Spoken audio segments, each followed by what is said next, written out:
When the monitor beside him lost its steady insistence and slid into a softer, irregular rhythm, Olivia felt the world compress to the space between her and Andrew. The room smelled of antiseptic and lemon. The windows showed a London sky washed thin and grey. She sat very still, one small hand tucked under the curve of his arm, the other twisting the band of emeralds he'd given her the first night they called themselves husband and wife. It was a private thing, that ring, deep green, like the sea at dusk, an object that had kept them tethered through years of quiet subterfuge. Everyone outside called him invincible. Inside that room, with the thin breath he drew and the tremor at the edge of his eyelids, he felt achingly human. She remembered the first time they'd met, as if it were a photograph that kept revealing another corner each time she blinked. It had been a charity gala at the Harrison Foundation, a room of crystal chandeliers and careful smiles, where Andrew moved with the easy self-possession of someone bred to command attention. He stood on a dais while others applauded what he called strategic philanthropy, and then later, somehow, he found himself beside her at the bar. She was cataloguing centerpieces as casually as other guests examined wine lists. Olivia Johnson, event planner, quick with a solution and quicker with a joke. And he had liked the way she solved problems the world considered trivial. He had not expected to like anything about the night that much. Their first conversations were small and unremarkable, an exchange about bad coffee and the right thread count of linen, a shared laugh about an over-ambitious florist. But when he looked at her, something else opened. The world that made him famous. The newspapers, the investors, the carefully curated family history seemed for a moment to fall away. She saw the man beneath the name. He saw the woman who could stand next to him without being seen as part of a headline. That possibility scared him in a way she didn't understand at first. They fell into a private rhythm almost immediately, slipping under the public persona like swimmers diving beneath a surface. Andrew had a penthouse downtown, all glass and minimalism, an upper-floor world of marble and cold light where boardroom decisions seemed to echo in every hallway. They also had a beach house, a smaller place on a narrow inlet where the salt lived in the curtains, and children's drawings were pinned to the refrigerator. There, at the beach house, the veneers slipped. He taught her to make coffee by touch. She taught him to notice gulls on the low tide. They married on an off-season morning, toes in wind-blown sand with only a handful of friends and the ocean as witness. The wedding was everything they had allowed themselves. Private, unbilled, a paper certificate signed and filed away, and then locked in a small safe in the penthouse desk. But the marriage came with a condition, one both of them agreed to, because survival sometimes asks for small injustices. Andrew, raised in a family where lineage and image were assets as tangible as shares and real estate, insisted on a secrecy pact. He framed it as practical. Harrison Industries was in a delicate phase. Mergers whispered in the corridors, board members with thin patience for anything that might disrupt the narrative investors bought into. The family, with its old money expectations and quiet rules, could be brittle at the edges. "We need to be careful," he said once, voice low and steady, and the words carried the weight of decades of pedigree and quiet threats. Olivia agreed, because she believed in the life they made together, because the penthouse and the beach house and days of pancakes for a child she did not yet have mattered more than the public claim to her husband. They signed a written agreement, 5 years of secrecy, with the promise, best effort, not guarantee, to reveal their marriage afterward, once Andrew's world stabilized and the family's succession issues had settled. It was a blunt, awkward document, not about love but about logistics, about whether a headline could cost them the only kind of normal they'd found. They used a lawyer Andrew trusted. The marriage certificate, photocopied and sealed in an envelope, went into a desk safe at the penthouse. Another copy was locked in a small metal box at the beach house under a false bottom.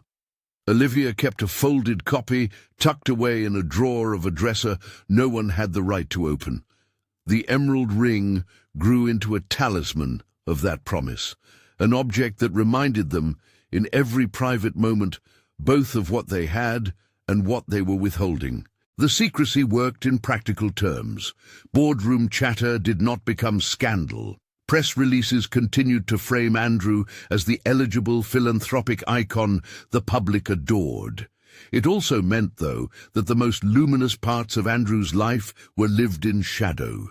He would preside over galas with an empty chair at his side in a way that felt increasingly like a kind of self-erasure. Olivia, meanwhile, became a professional at living in the background, an expert at timing her appearances where necessary and withdrawing when the cameras arrived. Then they had Sophia. The pregnancy tracked a kind of magic and terror that births bring. She was a small, solid child, all toes and loud protests when hungry. Olivia remembered sleepless nights and soft lullabies, the way Andrew would carry Sophia to a window and make her laugh with ridiculous faces. For months, Sophia's presence nested their world into something even smaller and safer. A routine of morning pancakes at the beach house, a shelf of board books in the penthouse nursery, a ritual of Andrew wiping jam from tiny fingers and pretending it was a business plan. For a while, privacy felt like a kind of privilege. But the practicalities of hiding a child from a family with eyes everywhere introduced its own violences. Birthday parties meant careful lists of attendees.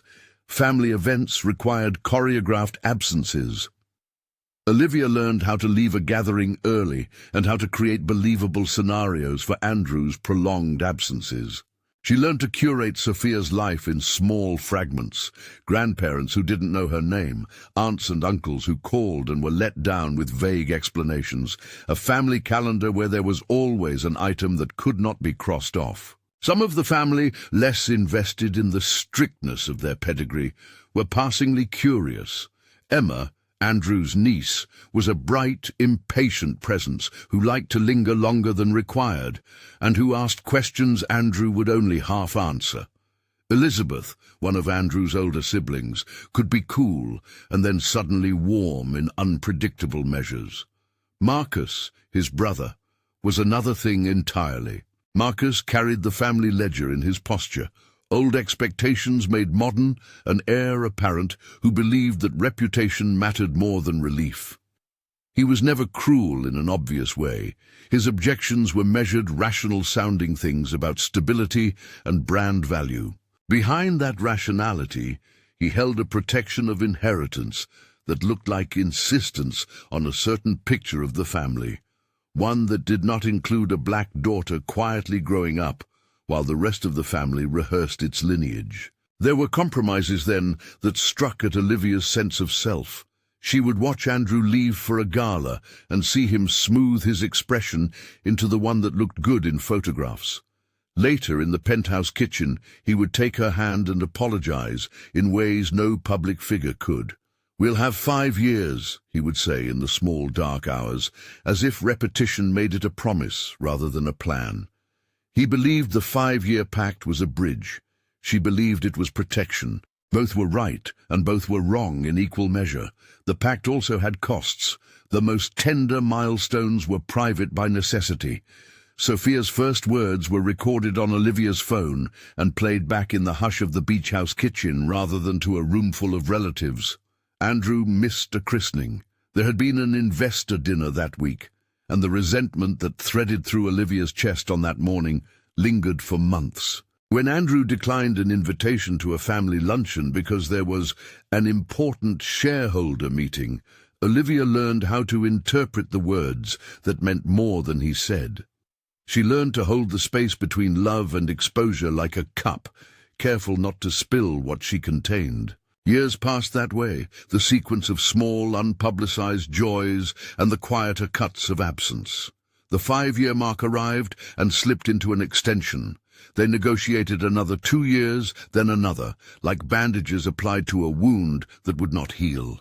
Andrew's reasons were always plausible: timing with acquisitions, an ailing uncle who would interpret any upheaval as betrayal, a hostile board member with an eye for scandal. He framed those reasons as necessary, as stewardship. He had built something enormous and fragile. He was, at heart, a man who sought control. To be seen without considering the consequences for a corporate empire he had been asked to steward felt irresponsible in his mind. Olivia sometimes imagined the history books as they might have been written if he had not hidden her. Photograph captions, a line in a biography.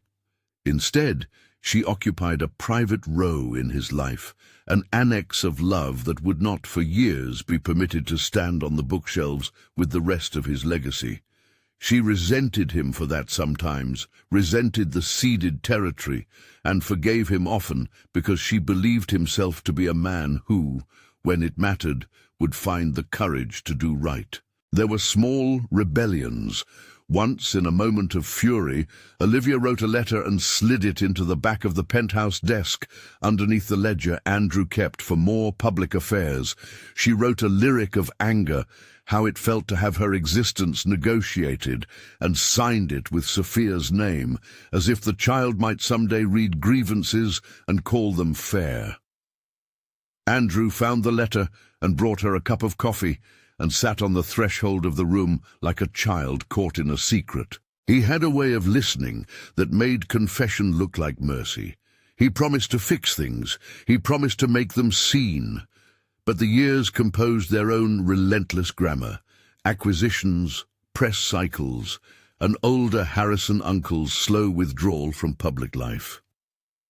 Andrew offered explanations when he could, a softened truth here and there. He paid for custody of their private life with small private amends, an extra day with Sophia on a week he was supposed to be in New York, a call at 3 in the morning after a long flight.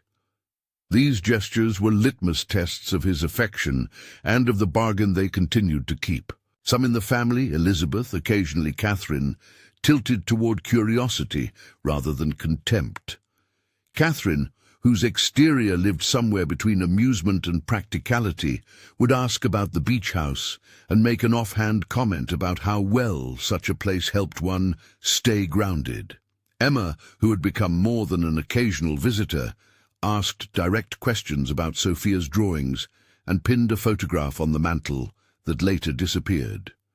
They softened him in uneven measures. Marcus, though, stayed vigilant in ways that felt like a slow pressure. He would say things about legacy and responsibility in a tone that made Andrew flinch. For Olivia, the world had grown into two rhythms: the loud public circuit of gala dinners and consolidation meetings, where Andrew was the face of a myth they needed to maintain, and the hushed domestic cadence of the beach house, where Sophia learned to paddle a miniature boat in a tide pool. Those private nights were full of the ordinary: carrot stains on white shirts, the way Sophia pressed her face against the glass to watch thunderheads roll in.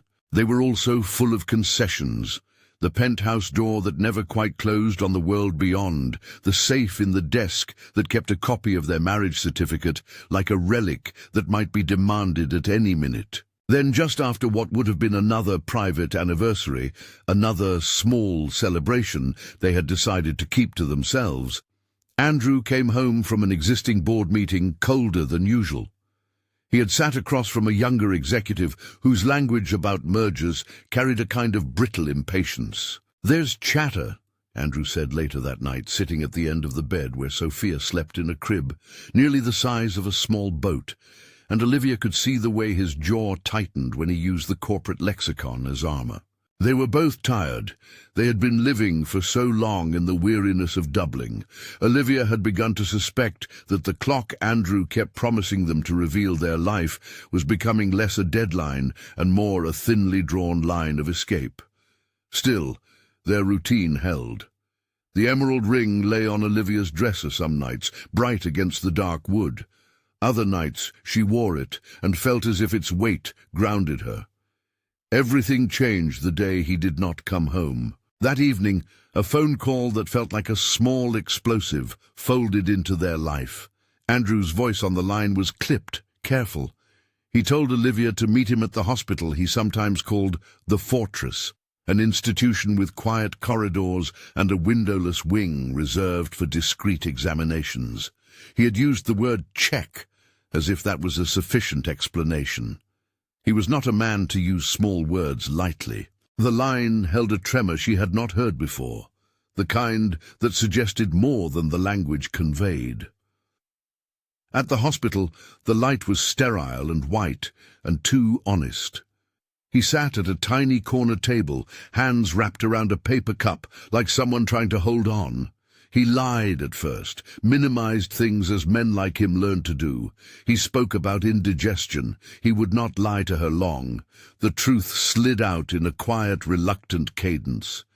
There was a growth on the pancreas, they said. A mass. It would need testing, more assessment. Something in his face suggested he wanted to make the timetable portable, to keep it in his hands for as long as he could. For all his power, he still wanted to keep the world's course steady. He wanted to plan. They moved through the next months, as if through chess. There were appointments and hospital rooms, scans with flickering monitors and swabs of iced coffee. Doctors used soft words, tumor, stage, prognosis, but added the practicalities that made the world feel heavy.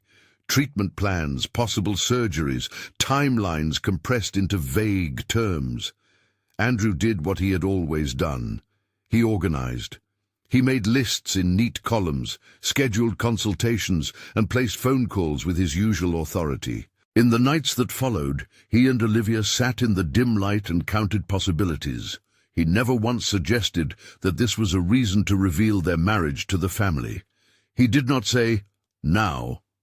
He said instead that timing was everything, that there were still board processes to navigate, and that the family needed to be protected from panic that might destabilize the company, and in turn, the lives of thousands who depended on it. Olivia felt the edges of anger in those rooms. She wanted him to say, "Let them see us now," as if that would dissolve the fear. Instead, he said, "We will plan. We will decide what is smart." Planning became a refuge. They planned wills and contingencies in brisk sessions where Andrew's voice was economical and decisive.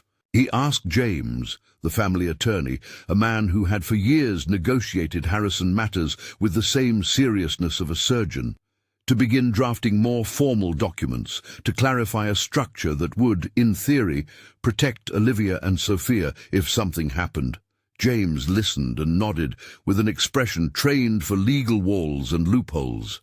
He was careful not to speak in absolutes in the rooms where feelings lived. The marriage certificate, photocopies of the birth certificate, the trust documents for Sophia, all the paperwork moved like a secret river through phases and safekeeping. Andrew instructed that copies of certain things be stored in the penthouse safe.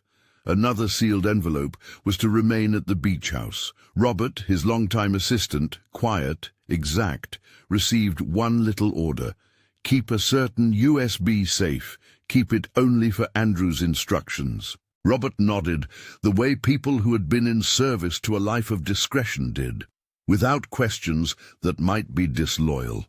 They did what they could while clinging to a coded logic. The family must not be blindsided. Not when a ripple could cost employees their pensions, when political actors or rival firms could use a vulnerability for leverage. Olivia understood the argument in a practical, small citizen way, and also knew it eased him to make such arguments, reason as armor against anxiety.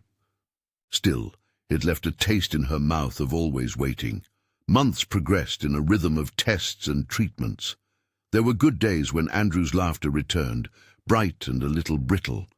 There were bad days when his face grew thin, and he could not recall a word or the reason he had walked into a room. Olivia kept a small notebook, a journal of sorts, where she noted the moments she wanted to remember.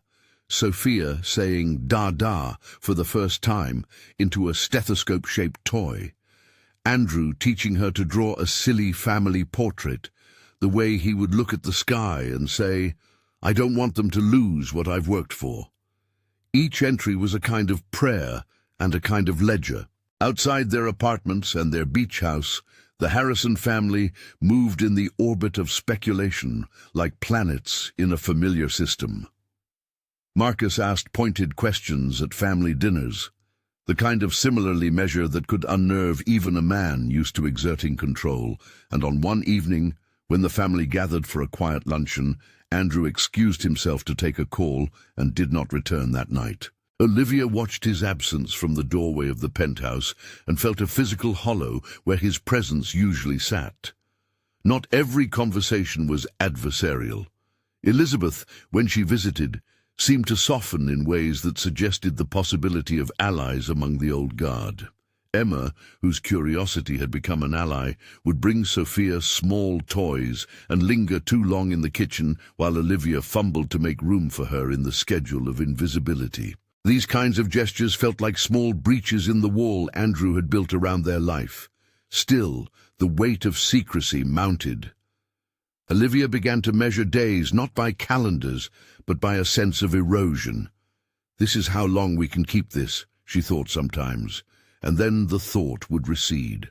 The 5-year agreement, once a clear line on paper, now looked more elastic than she had anticipated. Extensions had been signed, further promises given. Each extra year tightened something else in her chest. By the time they reached year 4, the quiet rumors of Andrew's health had started to live in the hush of the family's own conversations. He began to miss things he never used to miss: a niece's recital, a press luncheon. He told people the truth in oblique ways that suggested both transparency and concealment. "Under the weather," he would say, "dealing with something." No one pressed too hard, because the Harrison family had cultivated a habit of respect for privacy that masked a fierce curiosity. Olivia learned early that silence must be paid for in patience and presence. One winter afternoon, the kind that made pale trees look like grey etchings against a washed sky, Andrew returned from a specialist with a paper envelope and a look that made precedence of pretense impossible. He sat at the kitchen table of the beach house, where sunlight came through in slats, and Sophia played with a wooden boat at his feet, and unfolded the sheet as if it were the map of a territory he had never wanted to navigate. The doctor had called something more pressing. It was not the kind of update one could plan around indefinitely. He did not make a show of bravery. He was simply tired in a way that no boardroom could fix. "They want to run more tests," he said softly, then placed a hand on Sophia's head, as if to anchor both her and himself. The room felt small and exposed. Olivia felt the rack of old bargains bending. This was the point at which the 5-year pact might shift into something permanent, or it might finally become an unbearable lie. She made a decision in that moment, fierce and quiet, that she would not be dismissed like a footnote in his life. She would press, she would insist, she would be seen. He tried to protect her still. He spoke of legalese in a way that tried to translate love into structure. "If anything were to happen," he told her, "I want it to be clear. No room for questioning. James will oversee it." He named the attorney with the calm of a man, arranging the furniture of the aftermath. He told her to leave certain papers with Robert. He planned for the practical because, in his mind, practical arrangements were a form of tenderness. And yet, even with documents in motion, something about the way he hesitated to call the family, to make that one simple proclamation of love, struck her as a kind of cowardice. She could not decide whether she felt betrayed by his caution or thankful for his thoughtfulness. The two feelings braided into a complicated emotion she learned to hold without the need to resolve in the moment. When the tests returned, and the word that he had feared most gathered in the corners of their lives, the world narrowed again to small decisions and even smaller mercies. There would be treatments, the doctors said with the kind of guarded hope they always supply when outcomes are uncertain. There would be lists of options and a schedule of appointments and 1,000 small things that would change everything without announcing it. The secret life they had preserved for so long seemed suddenly brittle. Olivia found herself awake at night, imagining two possible worlds, one where Andrew stood before the family, hand in hand with her, and the other where he did not. She pictured headlines in both, but they were different in tone. The first seemed humane, the second read like an obit that would not contain the person she knew. She did not ask him to speak to his family yet. There was a logic to delay that still lived between them, but she did ask for one thing, a promise that if anything happened, Andrew would not let it be ambiguous. He agreed with a thinness to his smile, no longer able to deliver the full conviction of his vows without the tremor of fear. They prepared in ways that were practical and painful, making copies of certificates and signing durable papers that could not be reversed by finger-wagging family members. They placed documents in safes and told Robert, in a whisper of instruction, where to hide a single, small video file that contained a message he might need to make sense of everything later. Robert took the call, as if it were the most obvious of assignments, because in his years with the family he had learned that certain orders required silence as much as execution. There were nights when Olivia would stand on the balcony with Sophia asleep inside and feel the entire Harrison world like a distant constellation, beautiful, remote, unreachable. She would look up and whisper to the sky as if someone might wink down at her in recognition. Andrew had once joked about stars and the way they winked if you looked long enough. She imagined him there sometimes, a laugh somewhere beyond reach. As winter edged toward spring, they rearranged their life into a series of practical moves, additional medical appointments, consultations with James, the drawing up of documents that might, paradoxically, preserve the anonymity they had lived under by making it impossible to erase them. The 5-year pact, which had begun as a line on paper, had become a braided rope, tension upon tension. The choice to stay secret had been an act intended to protect many things: the company, the employees, even parts of Andrew that feared reprisal. It had been intended, too, to preserve the fragile domestic world where Olivia made pancakes and Andrew made silly faces at Sophia. But secrecy has a moral gravity. It bends truth and makes ordinary life heavier. One afternoon, Andrew left a letter in the penthouse desk that would be found months later, an essay of regret and reckoning and instructions that made practical the admissions he could not always voice. He wrote without rhetoric. It was not an attempt at contrition in grand gestures, but a practical set of directives, where the marriage certificate was kept, who had a copy of what, the necessity that Sophia be acknowledged in the company's records if circumstances required. He folded the pages carefully and slid them into an envelope, then put the envelope in his day planner. It was the sort of thing people who had everything learned to do: organize, categorize, prepare. The family, meanwhile, continued to orbit the public. Social calendars filled in and out. Andrew continued to take calls with an economy that hid a concern no headline could capture. Olivia's world grew more private, more precious, and yet more at risk. And then came the day he was told the prognosis had shifted in a way that was less hopeful. The specialist's words were held like a small, heavy thing he could not pass on without the need to look at her and to say, plainly, things that had once been negotiable. He sat at the edge of their bed, the emerald ring catching the light, a quiet green promise, and reached for Olivia's hand. He did not speak theatrically. He did not make declarations. He told her what he thought she needed to know, and then asked her if she would be brave enough to listen to the plan he had been making in private. He had, he said, thought about how to tend to the life he was leaving behind. He wanted things to be clear. He wanted her to be seen. That moment held everything: the love, the fear, the accumulated compromises.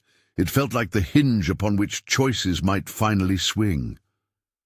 Olivia held his hand, and as if to anchor the conversation in something steadier than words, slipped the emerald ring back onto his finger, a small ritual of continuity and claim. Beyond them, beyond the hospital lights and the private documents, a larger drama waited in the wings. A family whose image had been carefully tended, an empire that required a narrative to sustain it, and a child whose right to exist in both spheres had never been acknowledged publicly. The secret had been kept out of love and out of fear. It had, for years, been a survival strategy. Now, with a diagnosis that refused to be ignored, the calculus of secrecy changed shape. If you want more deep-dive stories like this, hit subscribe. This isn't just about wealth, it's about the cost of hiding love. The days that followed moved too fast and too slowly at once. Andrew set meetings with James and left sketches of contingency. He arranged for Robert to keep a certain USB in a safe deposit, telling him, with all the weight of private instruction, that the file contained truths that only family could misinterpret if they did not hear them from him. Robert nodded and wrote down the location with the efficiency of someone who had shelved secrets for decades. Olivia threw herself into the smallest acts of tenderness: pancakes with fruit cut into stars, storybooks read in voices that made Sophia laugh, long afternoons on the beach where the sea seemed to stitch a quiet between the waves. Each normalcy felt like an act of defiance. Each ordinary morning was a small, sacred thing to be guarded. There were shadows, though. Marcus's questions became sharper in private dinners. His manner, always formal, tightened into a watchfulness that felt to Olivia like a measuring stick. He asked Andrew, in conversation one evening, about whether the board had contingencies for sudden changes in leadership. The question was neutral in tone, but not in intent. It implied a readiness to take advantage of any opacity. Andrew answered, with the calm of someone who had not yet chosen to make his private life public, and the conversation passed. But the moment lodged. And yet there were glimmers approaching from unexpected quarters. Emma, who had spent more time with Sophia than any other member of the family, began to ask questions that had a softness to them, about the beach house and what Sophia liked to draw. When Olivia brought her tea, Emma stayed to watch Sophia stack blocks before she excused herself, and it felt like an ally's gesture rather than a neutral courtesy. Elizabeth, too, during a quiet dinner, spoke about the need for family to hold one another. The tone suggested an inclination away from reflexive defense of image and toward a recognition of the person beneath the public myth. All of that lingered like threads in a tapestry with a hole in the center, waiting for an end that might be either gentle or ruinous. When the call came from the clinic that would change the axis of their lives, Andrew did not answer it himself. He gave Olivia the phone because she had said she wanted to be involved in every step. The doctor's voice was clinical, careful. There were words, metastasis, prognosis, options, spoken in the way of people whose job it was to translate terrifying things into practical next steps. Olivia listened and felt as if the floor had been pulled from under her. At home that night, she sat in the dim light of the beach house with Sophia asleep and a letter of Andrew's laid open on the kitchen table. The envelope, the emerald ring, the photocopy of their marriage certificate, each object felt like a strange talisman in the quiet.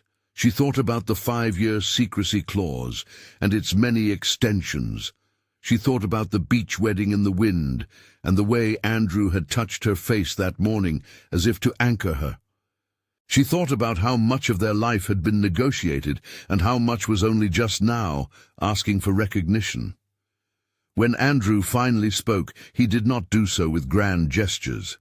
He sat with his hands folded, as if arranging the world with those palms alone. He told her that, if the worst came, he did not want the story of their life reduced to rumor or redistribution of assets without regard to the truth. He had ordered the paperwork. He had told Robert to keep a file that would prove the marriage and establish Sophia's legal relationship. He had named James to oversee the trust. He had, in his way, tried to transform love into structure. She looked at him then, And for a moment the man who had built empires looked small in a human way that no boardroom could fix. The 5-year plan had been an attempt at prudence. The diagnosis had turned that prudence into an urgent moral reckoning. Olivia had to decide how much to trust the documents and the people he had placed in motion, and how much to demand of a family that had been kept in the dark. She made a choice that night, a quiet, fierce choice, to stand not only as the private woman beside him, but as the public person who would, if necessary, demand recognition for her daughter.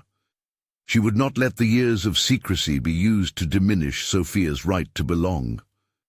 The days that followed were a blur of clinics and consultations. Andrew's treatment schedule became an arc of small interventions and painful uncertainties. He accepted help with a steadiness that often masked the tremor beneath his voice. Olivia learned the names of drugs and their likely outcomes. She learned which questions to ask and how to translate jargon into the kind of instructions James might later need to make legal. She became, in an instant, both wife and steward of a precarious future. There were moments of light amid the heaviness. Sophia learned to blow bubbles and trailed them into the salt air like bright, silly planets. Andrew, on a day when the treatments had not drained him entirely, took Sophia to the tide pools and taught her to look for crabs behind rocks, his hands gentle on her shoulders like instructions in tenderness. They laughed in small, fragile ways that no public headline could capture, yet the pressure of secrecy tightened. Olivia felt it every time the phone rang at odd hours with a query that suggested a boardroom impatience, every time Marcus's name came up in a call that had nothing to do with family and everything to do with positioning. She saw the way information moved in certain channels, where a diplomatic phone call could whisper rumors into a press office and watch them bloom. She understood in a practical way what Andrew had feared, that the revelation of their private life could be weaponized, used against the company and the family, and against the people who depended on them. So they continued to arrange and to plan. Andrew, who had always tried to control outcomes by shaping their form, began to create a paper trail that would, if nothing else, make the truth difficult to deny. He asked Robert to keep the video he had recorded, an arrangement he made months earlier when he feared the possibility of his mind clouding, which laid out in his voice what he could not hand over in person while he was still able. Robert agreed. The chain of custody began. Andrew to Robert, Andrew to James, marriage certificate to the penthouse safe and another to the beach house false bottom. There were lists with dates and signatures. Even in their fear, they tried for clarity. Olivia, meanwhile, rehearsed in private the kinds of conversations she might be forced to have. She practiced explaining Sophia's life in simple terms that would be true regardless of the family's reception. She knew that a child deserved to be named at the center of any such reckoning and not treated as a bargaining chip. She also knew that the family she married into had its own logic and that not all of them were monsters. There was, in Elizabeth and in Emma, potential for tenderness. In Marcus there was stubbornness that could become compromise. She held on to those possibilities like small lanterns in the dark rooms of uncertainty. The last exchange before the pivot came on a night both tender and taut. Andrew, with a patient's fatigue and the urgency of a man making arrangements, asked Olivia if she trusted him. She answered without ritual, "Yes." He looked at her then, as if to trace the shape of her trust. "If it comes to it," he said, "I want you to be seen, not to be vindicated, just seen, for Sophia's sake, for ours." He slipped the emerald ring from his finger and put it on hers, as a gesture that had been private between them for years. It felt like more than a promise. It felt like a claim. They held that claim for the brief, luminous minutes that followed. Two people who had lived their love, shrouded far longer than they wanted, suddenly trying to translate it into the language of law and belonging. Outside, the tide drifted, the gulls called, and the day folded into a quiet that felt like a held breath. The next morning, Olivia woke and dressed and prepared for another round of tests. She arranged Sophia's small clothes and left a note on the kitchen table. Andrew sat with a folder in his hands, the paper edges gentle against his fingers. He had asked James to draw up a trust, and Robert had been instructed to put a single memory stick in a safe deposit box with a coded access instruction to be opened only upon Andrew's written declaration. They had done what they could to make the truth durable, and then there was the call that made everything urgent in a way none of them could have anticipated. The specialist's office rang, and the receptionist's voice carried more of the professional caution of people trained to minimize alarm. Andrew answered, and found himself in a room with an address he could not ignore. The tests confirmed an accelerating trend. The doctors used the words limited options and palliative considerations. The days that might have been years now folded into months, or less. It was a phrase that made the imagination do somersaults. It had the quality of a calendar being turned too quickly. He did not tell the family then. He told Olivia, and he told James, and he told Robert in an economy of words that left no room for theatrics. Instructions were given for documents and for safekeeping, and for the single small video that he had recorded years before as an insurance against the world's ability to misinterpret absence. It was, in his voice, a final act of planning, to make the truth indelible, to set in motion things that could not be dismissed by those who preferred convenient narratives. For Olivia, the diagnosis was not a dramatic reveal, but the most pressing of arithmetic problems: how to make love and law meet in a way that would protect a child. She sat at the kitchen table of the beach house and ran her fingers over the envelope Andrew had left, tracing the edges of the paper as if the stroke could anchor a future that felt suddenly uncertain. They did not speak about headlines. They spoke about Sophia and about what it might mean to be seen. They spoke about the emerald ring and the star they joked about once. A private notion Andrew had coined when Sophia was small.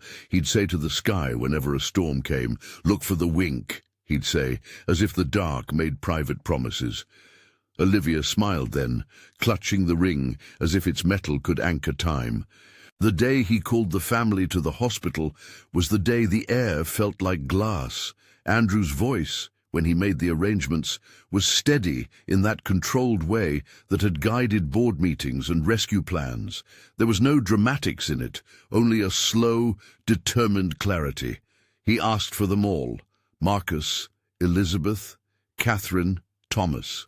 He asked Emma to come because she had always been a soft place between orders and affection. He told James and Robert to be ready. He told Linda Chin to keep the press at bay until he decided what would be said. Even Marcus, who lived by the ledger, answered without a hesitancy Olivia could not pass. "For Andrew," he said, and hung up. Andrew's bedside, when the family filled the small room, did not look much like a stage. The monitors blinked their patient rhythm. The flowers on a side table opened like apologies, and the city outside the windows went on in indifferent cycles of traffic and light. The Harrison siblings arrived in their practiced elegances, some more composed, some betrayed by fidgeting fingers that could not hide the way the news might rearrange their inheritance. Marcus's jaw was a tight line. Elizabeth held herself with a touch of visible grief that moved Olivia because it was honest and not performative. Emma arrived with Sophia on her hip, cheeks flushed from the taxi ride, eyes an engine of curiosity. Andrew was awake in a way that surprised them all, lucid, his voice a little thin but precise. He had made a choice in private and now wished to make it public, and he spoke with a clarity that left no room for the old evasions. "This is my wife," he said, and when Olivia moved forward beside Sophia, the small room seemed to hold its breath. The way he said her name, Olivia, the syllables sounded like a thing he had been rehearsing for years, reserved no apology. He introduced Sophia as well, with a tenderness that was not performative but necessary. Reactions came like small detonations. Marcus's face darkened in a way that was not anger alone, but calculation. Elizabeth's eyes filled, then steadied. Catherine blinked and then reached out to touch Andrew's hand with a gentleness that surprised Olivia. For a few seconds, the room was an old photograph springing color, cousins inching forward to meet a child they had never known, siblings whose assumptions were being overthrown by the simplest fact of parentage. There was silence long enough for the hospital clock to become a metronome of disbelief and unspooling consequence. When Andrew spoke again, his voice took on the cadence of a man who had used words carefully all his life. He did not cast blame. He did not beg for forgiveness. He explained quietly why the secrecy had been necessary. Boardroom maneuvers, fragile acquisitions, the practical stewardship he believed he owed the company and its many dependents. He framed his decision in terms of duty and protection, not of shame. "I love them," he said, looking at Olivia, and then at Sophia, and then at the room full of relatives. "I want them to have what they need. I want them to be known." He had prepared for that moment with what he did best, work and paperwork. He told them about James's oversight of a trust. He told them about the marriage certificate tucked in the safe and another copy in the beach house. He told them about a letter in his desk that spelled out certain practicalities. He told them, with a voice that quavered only once, that he had recorded a message years before, in case words might be doubted.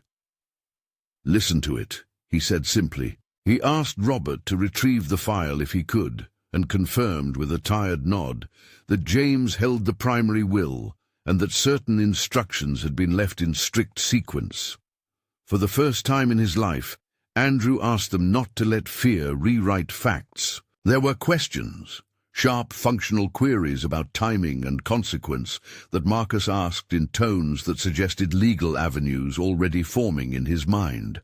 Andrew answered with the patience of someone who had heard similar interrogations his whole life.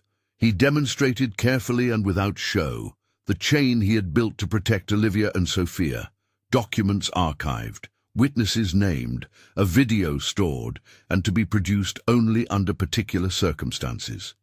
He did not raise his voice. He had spent a life persuading with precision. Now he used that power to make sure the truth would stand. After a long, quiet pause, Andrew reached for Olivia's hand. He did not speak at first. He let the room fill with the small sounds of a hospital, the rhythm of monitors, the rustle of clothing. Then he said, with a faint smile that made his eyes crinkle despite the pallor, "Forgive me for waiting until now." It was not an apology for secrecy so much as an acknowledgement of the harm that delay had caused. Elizabeth leaned forward and pressed her forehead to the back of his hand. Emma watched, tremulous with an expression that could be read as both sorrow and repentance. Marcus did not move. Andrew's last hours were a kind of mercy. He made a brief, lucid succession of practical requests, arrangements for the funeral, simple desires about who would speak and what music should play. He asked that the family be given time to process, and he asked that no statement be released to the papers until after the funeral. He asked for one small kindness, that the portrait of his father be brought into the room, not as a relic of the old hierarchies, but as a way of including the past in his farewell. The gesture seemed to smooth some invisible seam in the room. When the monitors slowed and the light filtered thin through the blinds, his hand loosened in Olivia's. There was a small exhale as if something had found its end. He looked at his daughter, at the child who had been the secret of his later life, and brought the corner of his mouth into a tenderness that did not need a speech. "See the stars," he said softly, and Olivia thought of the wink he had joked about years earlier. He smiled as if he saw it then, a private joke that now held public meaning. Then he closed his eyes. The family, who had gathered in a mix of private grief and institutional duty, moved through the room with a kind of stunned bodily sorrow. Some cried openly, some remained statues, their faces carved by the news into unreadable masks. Olivia sat with Sophia on her lap, feeling the child press into her as if to steady both of them. Elizabeth took her hand and did not say anything that would try to explain what had happened. She simply held it.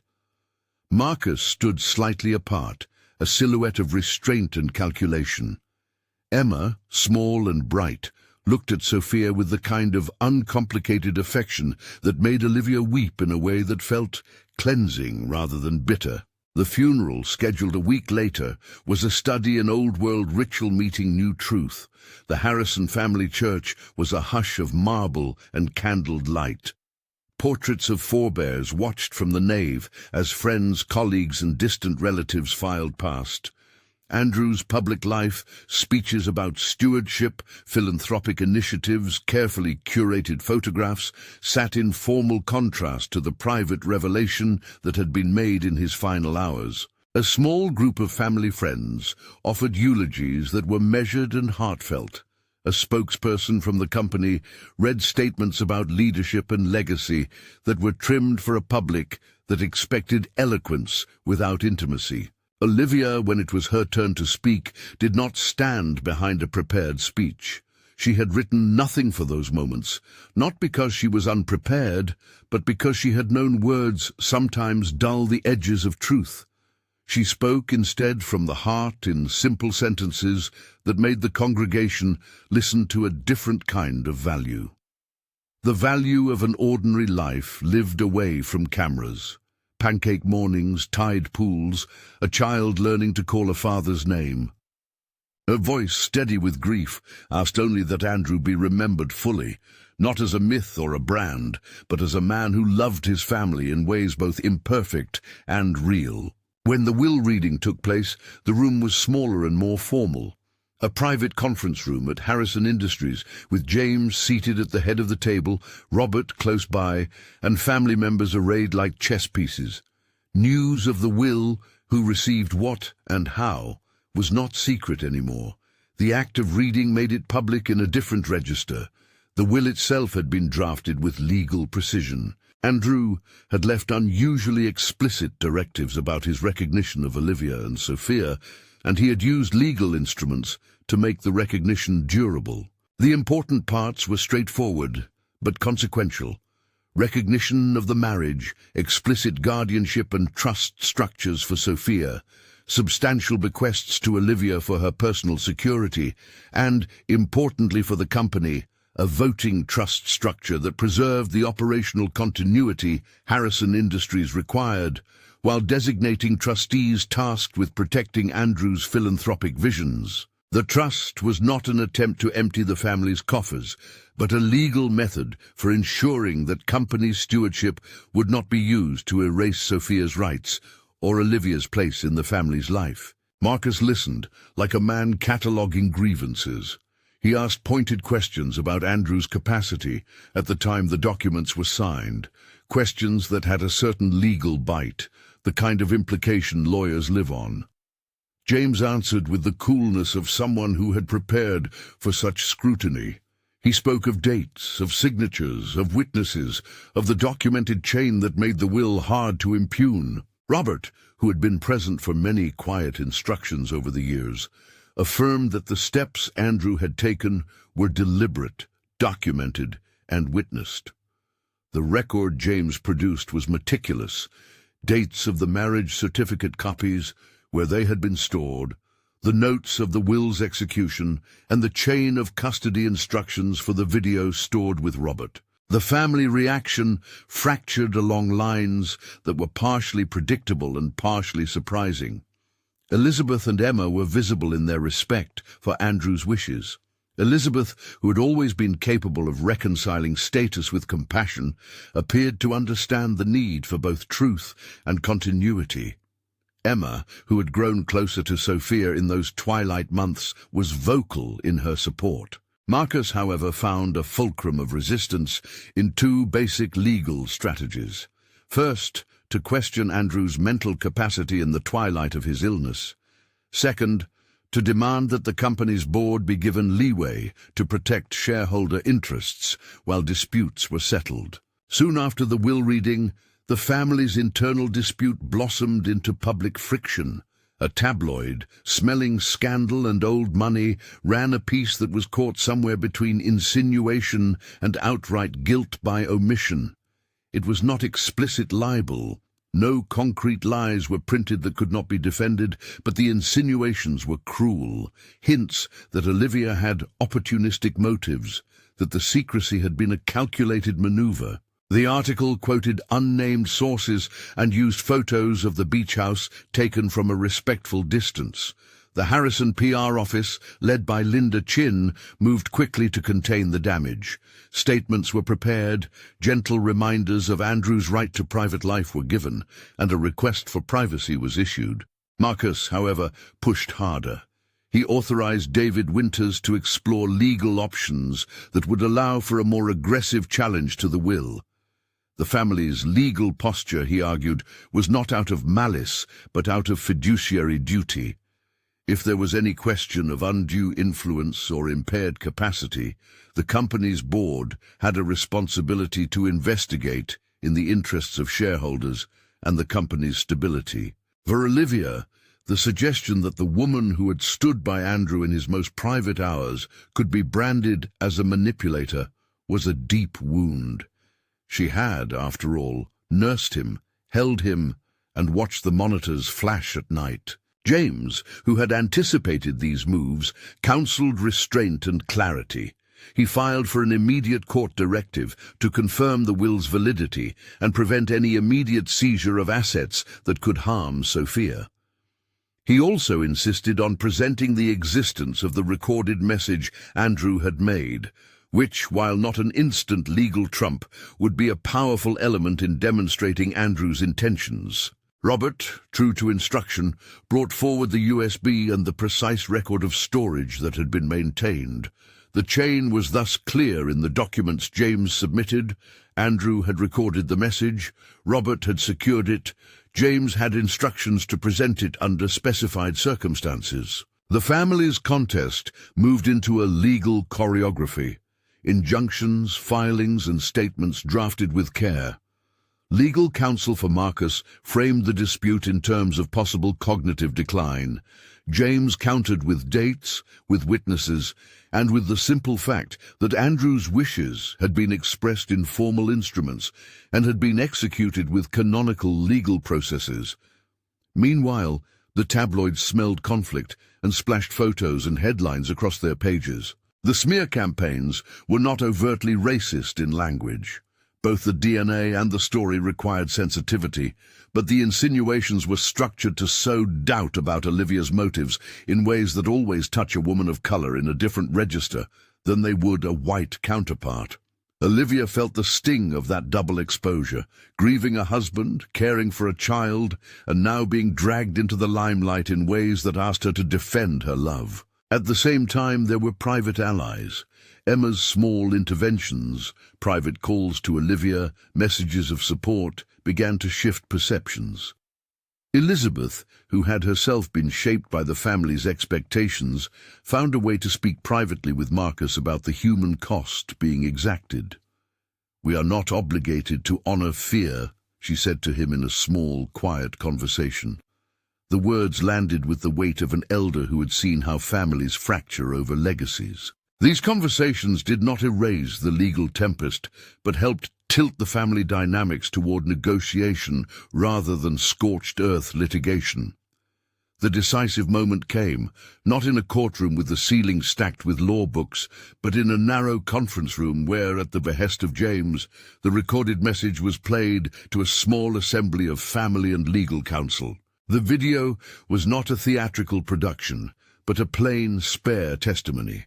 Andrew sat in a modest study, his voice steady even in recorded frailty, and he explained plainly, without grand rhetoric, who Olivia was, who Sophia was, and what he wanted for them.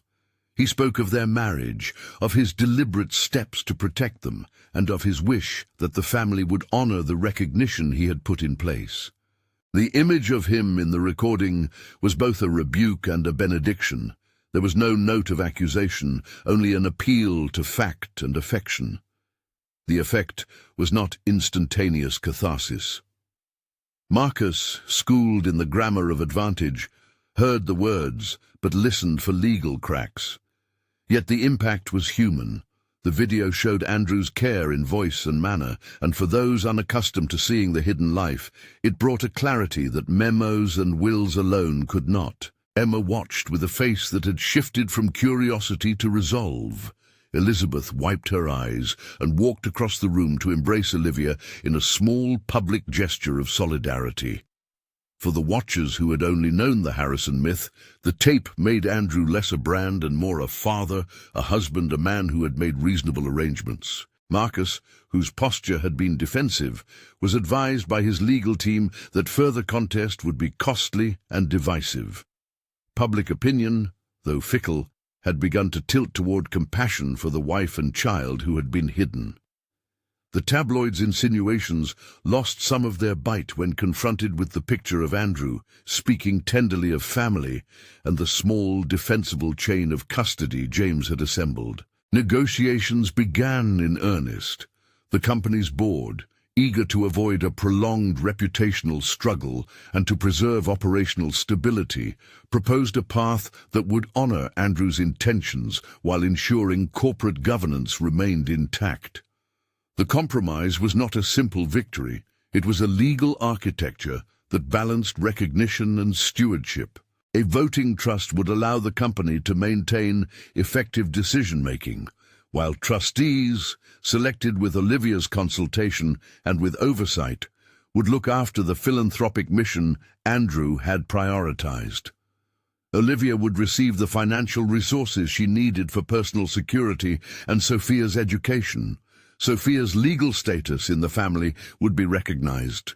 Additionally, the family agreed to create an Andrew Harrison Foundation, an institutional legacy to continue the philanthropic work that had been central to Andrew's public life. Marcus did not accept all of this with blithe eagerness. He negotiated hard for clauses that protected shareholder interests and for guarantees of board continuity. Elizabeth and Emma advocated for recognition and humane treatment. The bargaining was sometimes tense and bitter. At times, Emma's calm insistence on Sophia's right to a name and a place in the family seemed to outweigh Marcus's ledger-driven objections. Ultimately, a settlement was reached that did not erase the past, but tried to preserve the future.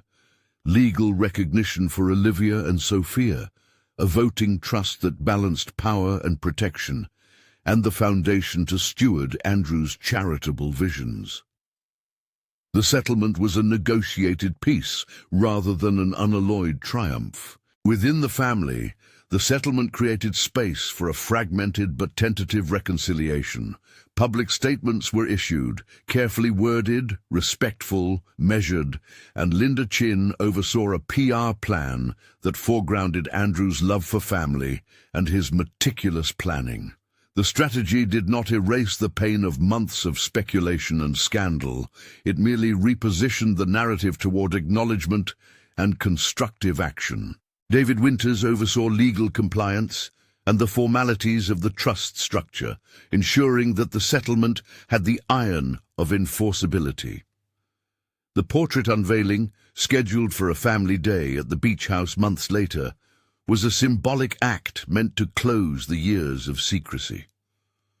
The painting that hung in the newly rearranged family parlor was not the stern, patrician image that usually accompanied the Harrison line. Instead, it was a candid, slightly informal portrait of Andrew that captured the small kindnesses, the tilt of his head when he laughed, the way his eyes softened when he watched Sophia. Olivia, who had been consulted about the portrait, stood beside it with Sophia in her arms as family and a small circle of friends gathered. Emma read a short passage about memory and the way truth can change a lineage.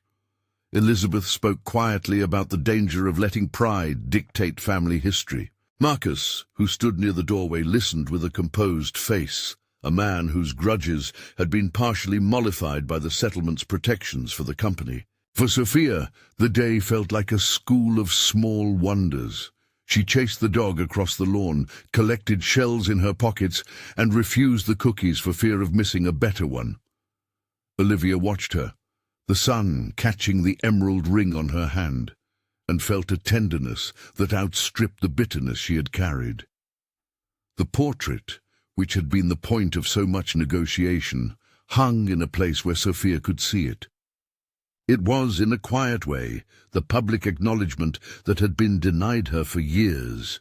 The foundation became one of the first public projects that symbolized the settlement's deeper work. Olivia insisted that its initial charter include a scholarship fund for children from marginalized communities in the regions where Harrison Industries operated, a small reparation in the form of opportunity rather than a punitive gesture. She insisted, too, on a family day each year, a ceremony in which the foundation's beneficiaries and the family would meet. The clause was odd to some of the old guard, but it insisted on a future shaped by inclusion rather than merely the preservation of a dynasty. There were ugly moments after the settlement, some lingering press interest, some quiet resentments at occasional family gatherings, but the narrative had shifted. Olivia's courage and the legal architecture Andrew had created proved durable enough to withstand immediate frontal assaults. Robert, whose loyalty had never been in question, remained close, the quiet keeper of small truths. Emma and Elizabeth's roles as bridges between hardened family hierarchies and a newer, more human approach had become crucial. Time, with its gentle abrasion, smoothed certain things. It did not erase the fact that years of secrecy had cost them private joys in public currency. It did not make Andrew less responsible for what he had withheld. But it did make visible the consequence of his last acts, the tangible possibility that recognition and security could coexist. In private, Olivia kept certain rituals. On nights when the sky was uncommonly clear, she would take Sophia to the beach and show her a single star that, in their private language, winked. She told the child little stories about a man who had been brilliant and complicated, who had loved fiercely, but sometimes feared an old world's retribution. Sophia would laugh and point to the waves as if they were applause. The emerald ring, which Andrew had given, and which she had long worn as both a talisman and an ache, was finally something she could slip on without the weight of secrecy. It shone green and bright in the sun, a small, unpretentious circle that said nothing loudly and everything intimately. The portrait unveiling, the foundation's first scholarship recipients, the small family day, these moments became part of a new cadence for the Harrisons. They did not resolve every pain. Marcus and Olivia would always have a guarded rapport. The ledger that lived in his bones would not depart with 2 sentences of a settlement. Yet the family learned to hold some measure of humility in their public face. Years later, when Sophia was old enough to understand the outlines of the story without its legal arcana, Olivia sat with her on the beach steps and told her not the headlines, but a human truth, that some people hide to protect, some hide because they fear losing what they love, and that sometimes a man's last act can be an attempt at repair. She spoke of Andrew as a person who had loved in ways both generous and flawed. Sophia, with the blunt wisdom of a child, asked only whether the man in the portrait had liked puddles. Olivia laughed and said yes, and then she flipped the emerald ring on her finger as if to pass said affirmation from hand to heart. The Harrison public profile did not vanish. The company continued to thrive under its new trustees. The board adjusted to the changed dynamics. The foundation, however, became a small, persistent beacon. Scholarships awarded, community programs run, stories shared of a man whose legacy had become, in part, about making room for a life once hidden. Emma and Elizabeth remained in contact with Olivia. Their relationship was not a romance of perfection, but a working partnership fostered through grief and negotiation. Marcus, who continued to speak in cautious terms about governance, attended family days with the same precise gait. A man who had come to accept that power sometimes required less domination and more stewardship. In the quiet of the penthouse some evenings, Olivia would sit gazing at the emerald ring, remembering the first night they had slipped vows in the wind. She would think of the pact that had felt like survival then and like betrayal later, and she would forgive and not forgive in the same breath. Forgiveness, she learned, was less a single act than a slow accumulation of small, generous choices. On the beach, Sophia learned to call Andrew by a nickname that had never been public. She would stand close to the water's edge and, in the way children make meaning, call out a small greeting to the sky. Olivia would watch and feel in that moment the presence of both loss and continuation.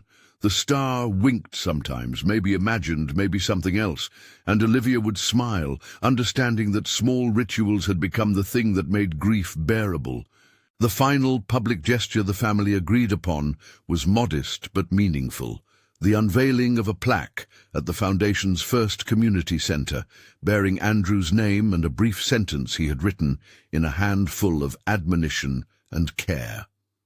Olivia spoke at the ceremony, not as plaintiff or defendant, but as a woman who had been both loved and wronged, and who now wanted to translate pain into purpose. Her words were simple, about the right of a child to exist in both private and public worlds, about the need for institutions to protect the vulnerable rather than weaponize privacy, about the small acts of kindness that in the end define legacy. The photographs from the day showed a woman with a child in her arms, a niece who had become a friend, a sister with a softened face. They showed a man, as recorded, as remembered, no longer an icon, but a person whose final choices had rerouted the family's trajectory. Marcus, standing on the perimeter, watched with the same caution that had always defined him. Perhaps he had not changed the ledger in his heart, but he had agreed to a future that included Sophia. Time collected small consolations. Olivia found quiet work, helping the foundation to shape programs that mattered. She sometimes attended board meetings, not as a power player, but as an advocate. Emma spent more weekends at the beach house, sometimes bringing books for Sophia and sometimes staying to talk to Olivia about the family, about what it means to inherit a narrative that must be rewritten. Robert, who remained a steady presence, kept the original USB in the company's safe for many years, a mute testament to a chain of trust and the quiet art of keeping promises. On quiet nights, when Sophia slept and the house was large with absence, Olivia would take the emerald ring between her fingers and remember Andrew's last apology. Not elaborate, but exact. She wore the ring some evenings and left it in a box others, the choice itself a small liberty she had earned. She taught Sophia to look up when the sky was clear and to imagine a small, friendly wink from some star that belonged now to them both. The lesson buried in the long arc of their years together was not that secrecy is always wrong, or that confession is always brave. It was instead that love complicated by power requires a kind of moral imagination to navigate. Andrew had tried to balance stewardship and intimacy, and sometimes erred toward prudence. His final acts were an attempt to tilt that balance back toward the human. The legal instruments he left, the video he recorded, the family conversations he provoked, these were not clean absolutions, but tools for justice and recognition. Years after the last legal signatures were set, the Harrison family gathered for a modest family day, the same informal event that had been written into the Foundation's charter. Children ran across dunes, and older members sat with hot tea. The portrait of Andrew hung in a common room where Sophia could point to it and say without embarrassment, "That's Daddy." Olivia wore the emerald ring. She had, finally, the small pleasure of wearing it in public without a shadow of caveat. At one point, she stood on a small dune with Sophia at her side and, looking up at a clear sky, pointed out a single faint star and whispered, "There, look for the wink." Sophia, now old enough to wrap her small fingers around the ring's cool band, giggled and waved at the distant sky. It was a private ritual made public, a small knowledge shared across loss and renewal. Olivia felt in that moment less like someone who had been hidden, and more like someone who had been vindicated in the smallest, truest sense, recognized. He had kept her secret out of a fear that was both personal and structural, a fear of family reprisal, of corporate fallout, of an old world that prized pedigree over humanity. Yet in the end, the secrecy did not erase the love that had sustained them. It complicated it. It also, paradoxically, became the instrument through which truth was protected. The papers, the will, the recorded voice. Andrew's last moments were his way of translating private devotion into public protection, and though imperfect, the mechanism worked well enough to secure a present and future for Olivia and Sophia. At dusk, as the family dispersed and the small children chased the last light, Olivia slipped the emerald ring on once more. She thought of the years of bargaining and patience, of the small rebellions and the large reconciliations. She thought of the way truth, when finally told, can be an invitation to repair rather than a sentence to punishment. She felt, in a quiet way, that the life she had built with Andrew, hidden, tender, flawed, had been granted a new kind of visibility that would not be afforded by headlines, but by the slow work of family and community. She looked down at Sophia, who was collecting shells with the serious intention of making a small museum, and whispered, "We are seen."